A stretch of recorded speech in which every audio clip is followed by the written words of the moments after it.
Jimmy Neutron games were kind of a weird thing. After the movie first debuted, out popped the inevitable video game tie-ins, and boy were they bad. Each in their own way. The PS2 game is a total fever dream of Garbo, dude. I mean, look at this. It's totally broken, it barely even follows the plot of the movie, it's uglier than a Yokian's butthole, and the level design barely even exists. Now, despite having the exact same box art for some reason, the PC version was a totally different game.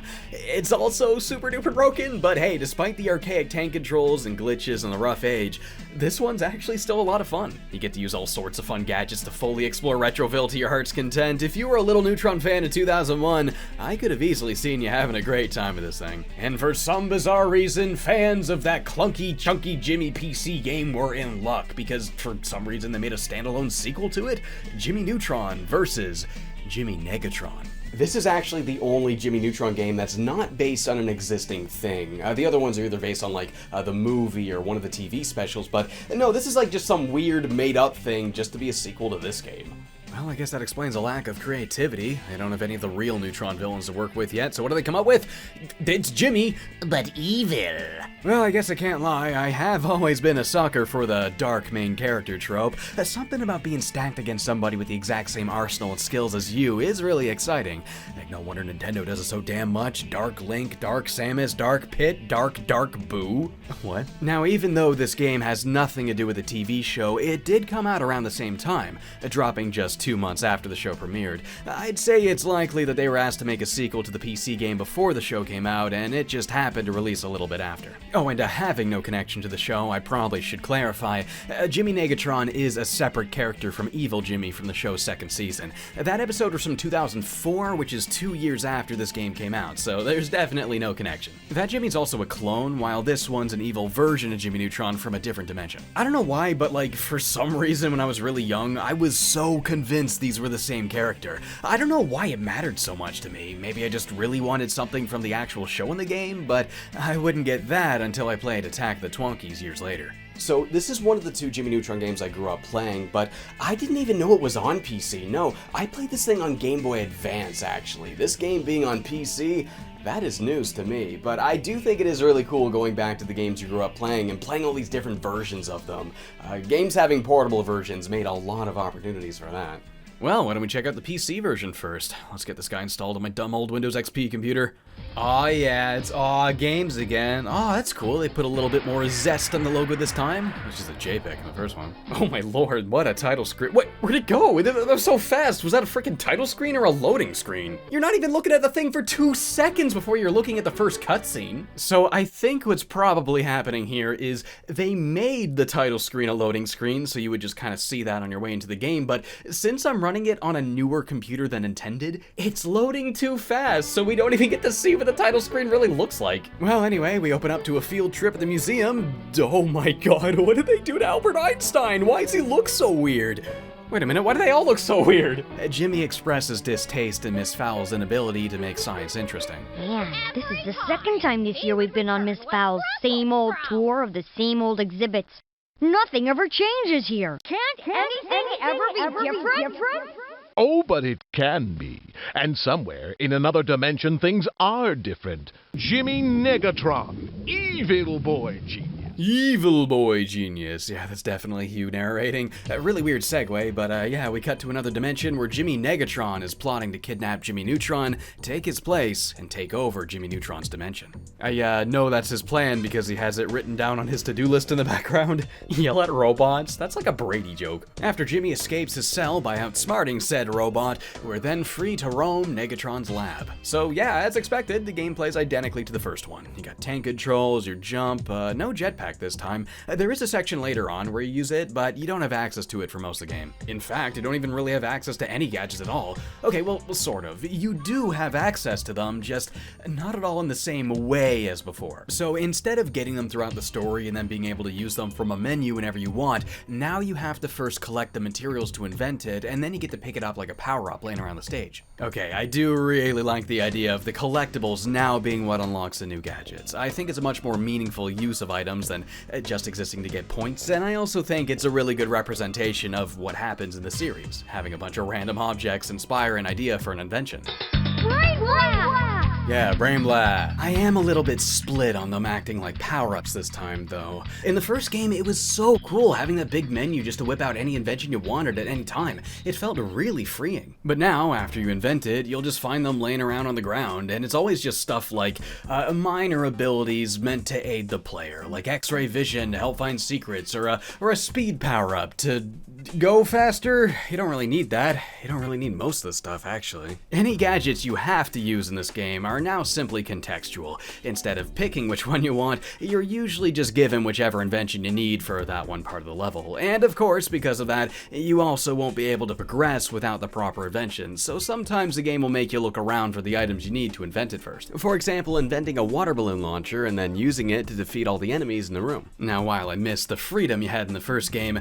I do like the new incentive to get items this time. Now that I need these things to invent stuff, I actually want to look around the levels for them. Like this warehouse area. It's a really good setting that gives you a lot of opportunity to explore and also platform over the boxes and stuff. But it's also just a really fun scenario. Jimmy needs a submarine to get back to Jimmy Negatron's lab, so you gotta get all the way up to this crane so you can assemble it. So, being a much more linear game this time, there's no open world or anything like that. You're really just going from linear stage to linear stage, with the museum being a hub world in between. Some levels do have areas that are somewhat open-ended, again usually being good spots to look for items, but for the most part, you're really just playing through a linear series of challenges. And yeah, there's a decent chunk of variety here. There's some okay puzzles, the platforming's okay, well, as long as you're used to tank controls, that is. I do feel like it does play a tad more smoothly than the first one though, just like the physics and collision, little things like that feel slightly improved, so there's that, I guess. I do like the game's hub world a lot. This place is pretty cool. There's a lot of exhibits and stuff you can look at. It's a pretty big place.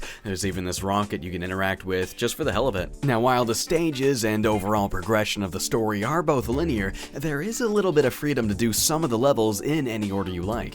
From the museum, you'll be able to choose 3 levels, clearing them in any order to unlock more. The scenarios surrounding each level are pretty fun too. I think they did a pretty okay job of thinking of the sort of thing that would happen in like a typical episode of Jimmy Neutron. Like this one where Negatron turns Carl into a gigantic hungry Godzilla man, and you gotta curb his appetite to turn him back to normal. Or this one where Libby gets sucked into a virtual computer world and Jimmy's got a jack in his cyberspace to play bumper cars? Yeah, a lot of vehicle missions in this game. This one's pretty daunting. You gotta navigate this annoying maze and you move real slow and the hallway stretch on and on. Yeah, it was a bit of a patience tester, that's for sure. The submarine one is at least pretty fun though. Maybe just because I like the setting more, maybe because it didn't overstay its welcome as much, or maybe it was just satisfying to pilot something we spent a level putting together. I don't know. The rocket ones are identical to the rocket levels in the first game. They're okay, but no, buddy, the Goddard fly cycle level, that's where it's at. This one's actually a lot of fun. The faster pace is definitely what does it. I feel like I'm zooming through the woods in Star Wars. The final showdown with Negatron brings us back to Retroville.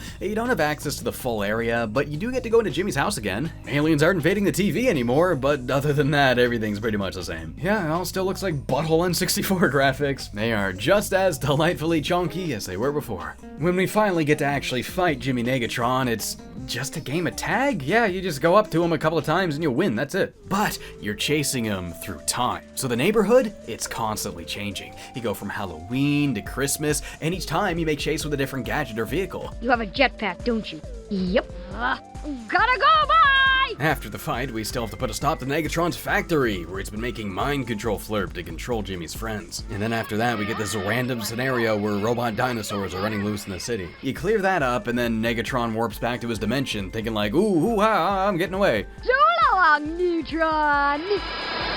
But then Jimmy's like, actually, I set a trap for him. So it's randomly like, oh no, he's getting away. Just so the game can be like, actually, just kidding, you win. Yeah, like it feels like they were making the game and at some point they're kind of like, yeah, I guess that's enough game. Just write an ending here just so they can finish it and ship it. And then the game just loops. It brings you right back to the opening cutscene. It's weird, but I guess they didn't really have a title screen to go back to, huh? Well, that was a pretty sudden ending, but yeah, that was all right. You know, gameplay-wise, pretty similar to the first one, so it's still pretty clunky, but it's not too hard to get used to. But structure-wise, it's very different. It's level-to-level based instead of being open world this time. So similar, yet so different, man. While the appeal of the first one heavily surrounds exploring a recreation of Retroville, this one's more about the fun scenarios, the goofy background gags, the silly banter. Jim? Yeah, Carl? So that's the evil you from another dimension? Yep. Okay. Jimmy Neutron actually ended up being a pretty funny character, and watching him interact with their homeboy James Isaac Neutron here was pretty entertaining, I do have to admit. It's also super duper short. It's only like 2.5 hours long, give or take, so it kind of feels less like a new game and more like an expansion. You got the open world main game, so here's an extra little adventure on the side. Wait, why is it... Do you have to, like... Oh. Well, okay, there's that. Yeah, why don't we check out the Game Boy Advance version now? Yeah, finally, one that brings me back. Yeah, I remember getting this thing for Christmas when I think it was 8 years old, and I remember this thing being like impossible. I could not even beat a single level. I ended up putting it down pretty quickly. I mean, this game demolished my poor kid self. I was just some little dude who liked Jimmy Neutron and Super Mario, and this game, based on one of my favorite things at the time, it's just like impossible for no good reason. Cool. So I went right back to playing Pro Skater 3 and Mario World. Even as a kid, I knew I was wasting my time playing something this unfair. So that following summer, we went on a big road trip, you know, camping with the family, and of course I'm gonna bring my Game Boy Advance. I need something to do in the car, so I was so determined to beat Jimmy Neutron. It was the only Game Boy Advance game I owned at the time that I had not beat yet, so I had a little piece of paper to write all my passwords down because it didn't have a save feature for some reason, and I had this little clamshell light I put on the Game Boy Advance. It was the old Game Boy Advance. I got the SP because I can't find it right now, but I had this little clamshell light so I could like play in the dark in the tent, and over the course of the trip, I busted my way all the way through this hard-ass freaking game, and I got all the way to the final boss, and I could not beat him. I got all the way to the end just to get stuck in the woods. I kind of wanted to save all the Game Boy Advance games for one video, but this one's kind of personal. I've just never seen the ending of this thing, and I really, really want to. I'll talk about it again when we get to that video, but for now, this is something I gotta do. So you better be ready, Jimmy Negatron. I'm not 8 years old anymore, am I now? No, I'm a 26-year-old pro platformer YouTube gamer man now.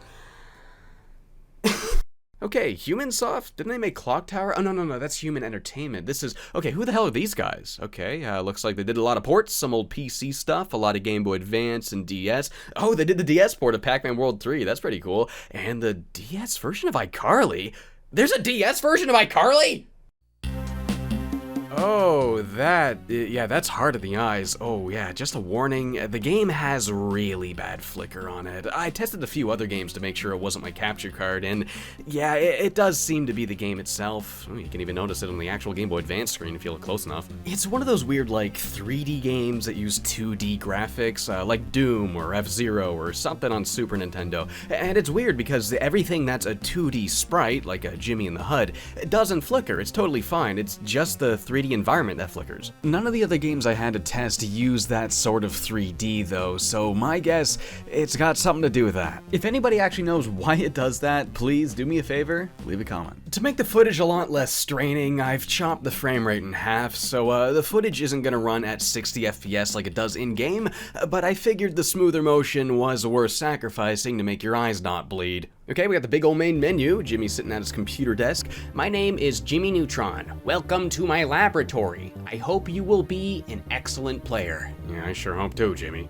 This is a really weird menu to control because, like, hitting left and right moves Jimmy around the screen, and sometimes you have to make him move more than once to transition over to a different screen, like the options. When you're right here, pressing up and down will pick which option you want to use, which is something I found very confusing as a kid because this doesn't really look like a menu, does it? No, but if you hit A, this pops up. So I thought I was hitting A to get to the menu when I was really hitting A on the menu to get to a sub-menu. Luckily, if you wait a few seconds, Jimmy's just like, hit up and down, moron, and then you can find the other options, which is good because I might not have found the password screen if he didn't tell me. Okay, here we go. So, yeah, it's a 3D platformer. You didn't really see many of those in the Game Boy Advance. Interesting. Again, a 2D sprites in a 3D environment, and they just have a lot of angles on the sprites to give the illusion of 3D. It kind of looks like a trash heap of pixels when you're blowing it up to a screen like this, especially the grassy areas. They look like a snowstorm of snot. But if you are playing the game on the actually intended tiny little Game Boy Advance screen, the illusion does come across quite well. And well, what do we have here? Tank controls. I mean, I guess it is the only way you could really make a platformer work with only this many buttons. Left and right steers, up and down moves you forward and back. At least you can lock your view and strafe with the L button. It makes jumping a lot easier. I hate feeling like I'm steering a jump, you know? I have that L button held down 90% of the time. I really only let go of it to change the angle I'm facing. Not that I'm really that fazed by tank controls at this point. I always get it when people say they don't like how they handle, you know, they're old and clunky, but I feel like I've beaten enough unwieldy platformers with tank controls to just be weirdly good at it at this point. So we begin in Retroville, which serves as the game's hub world. Interesting how they didn't go with the museum like they did in the PC version. From here you can access all of the game's worlds. Like the PC version, you can only choose from 3 at a time. Jimmy will even clarify which ones are open if you try to enter a level you can't do yet, which is nice. I like how each world has one of Jimmy's friends standing nearby to tell him what that world's all about. For example, Nick explaining that Cindy's fallen asleep and won't wake up, so Jimmy's gotta enter her dreams to figure out what's wrong. I really love this level's description. Jimmy's mom says it's an evil dimension where kids don't have to listen to their parents. Yeah, it sounds like some goofball baloney, right? But no, like you go in that level and it's like evil, demon, hellspawn, Satan world in there, man. What is that thing? What is that thing? And we got this like 6-year-old kid here. What does he say? Jimmy, unfortunately, I've used one of your devices that turned my thoughts into reality. Monsters came alive and flooded the cave. Oh my lord. And they don't even really try to make it sound like it's the actual characters talking. This kid would not word it that way. Everything is delivered so deadpan. I love it. They also like kind of try to make it have a story, like sorta, and by that I mean Jimmy will come out of a level you beat and goes, I have no idea who could have done this, and then at the end you find out it's Jimmy Neutron. It's like, I don't know why they try to build up some weird mystery to who it's gonna be as if he's not on the frickin' box. Alright, anyway, so like the levels. Okay, so each world is split into 3 levels. The goal of each one is to do 10 things. You're either picking up 10 items, activating 10 things, or defeating 10 enemies. So for example, in Cindy's dream, you gotta activate the 10 merry-go-rounds to make Cindy happy, and then you gotta collect the 10 hearts to make Cindy trust you more, and then you have to defeat the 10 evil nightmare bears to dispel the nightmare. Don't those all just sound like the most made-up excuses as to why you have to get all this stuff? Like sometimes it's viable enough, I guess. Like, yeah, I gotta turn on all the lights in the dark dimension. Yeah, you know, we need some light in here. I can't see.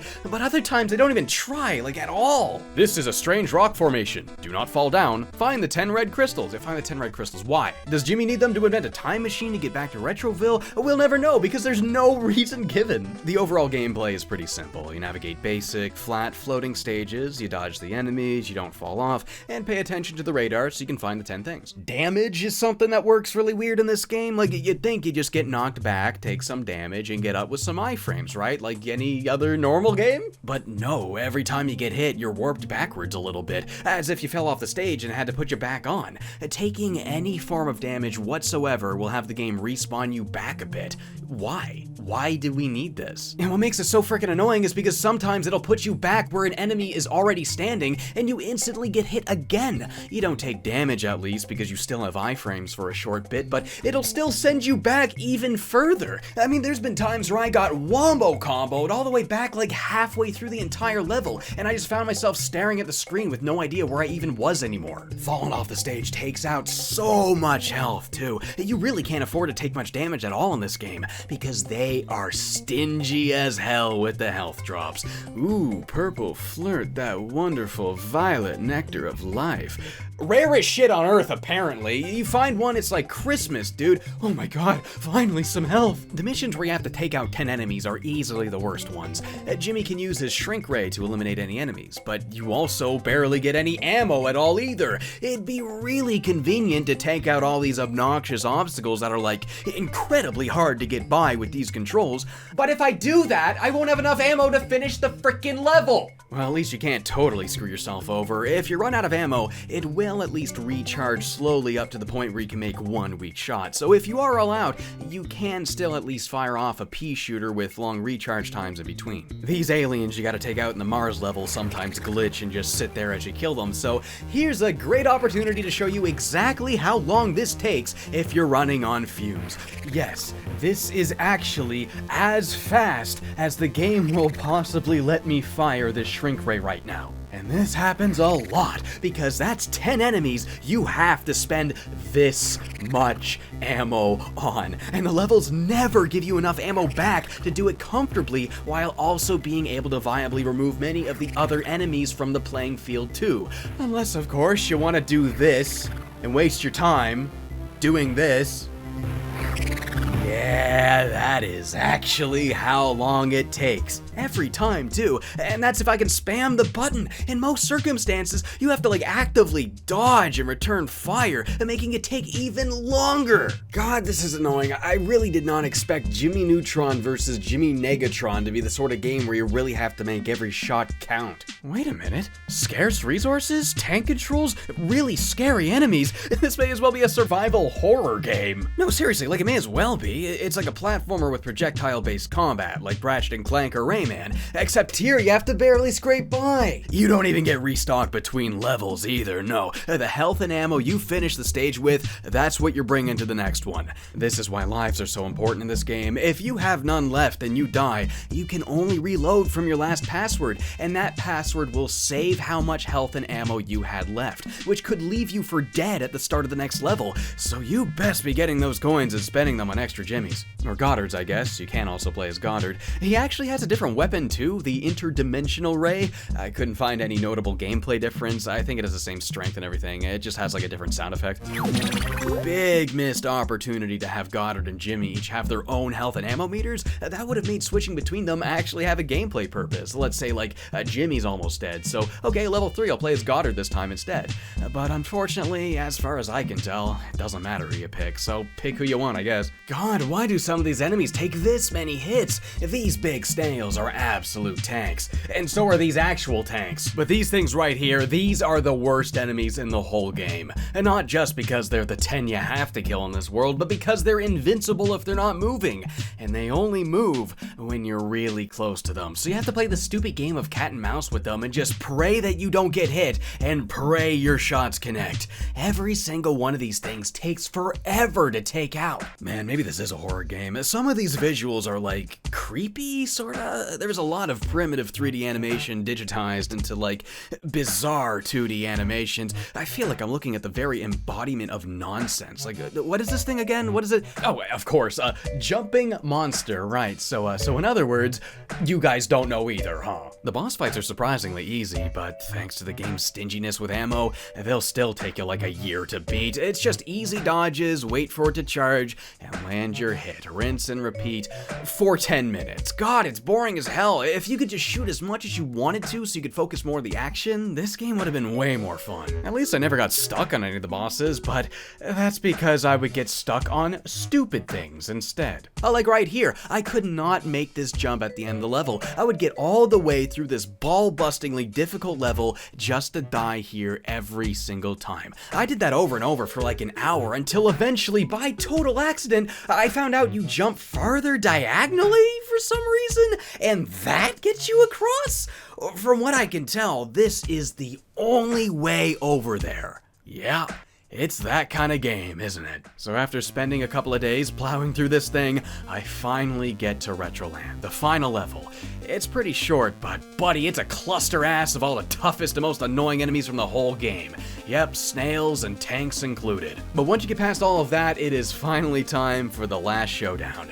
Jim, why does he look like that? Why does he have white hair? What's with the sunglasses? It looks nothing like him. What happened? Was there a miscommunication or something? Did they really not think for 1 second, just maybe, that perhaps the guy on the box should probably look like the guy on the box? Fight wasn't nearly as hard as I remembered. Still pretty tough though. You switch off the 4 consoles powering his shield, and that gives you an opportunity to blast away. Just keep turning them off as he keeps turning them back on. And try not to miss too much so you don't end up, yeah. No, and I almost got him. Almost, just one more. Oh, and I got him! Yes, yo, god damn! All these years later, and I finally did it. And it's just the ending from the first PC game again? Like, everybody just stands around Jimmy and takes their turn congratulating him. Evangelion style. You win. You are a genius. You are cool boy. You are cool boy!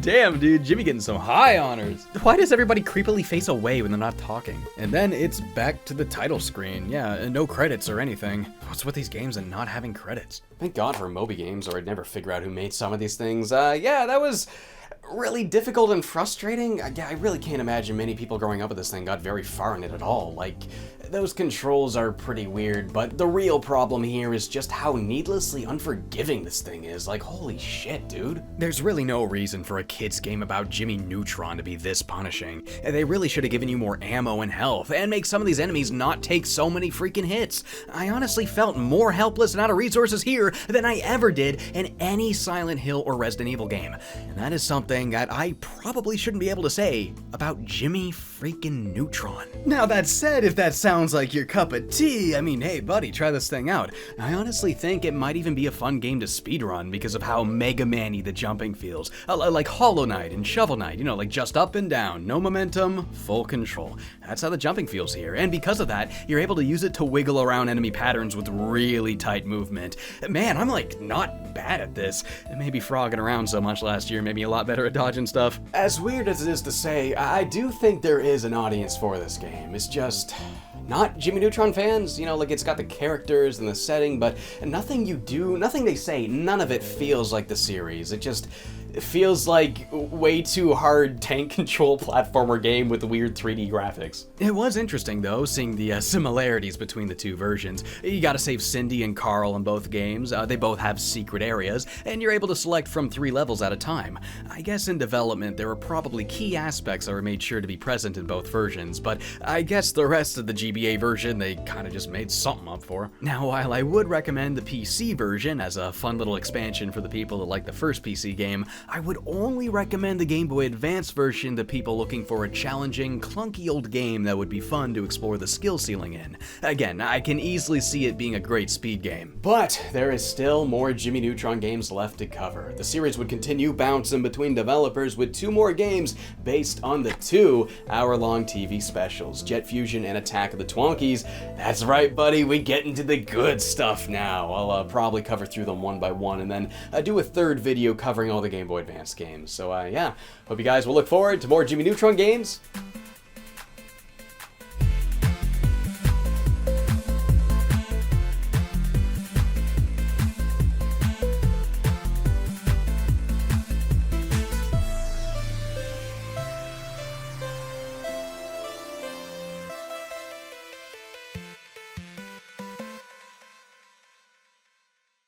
Soon.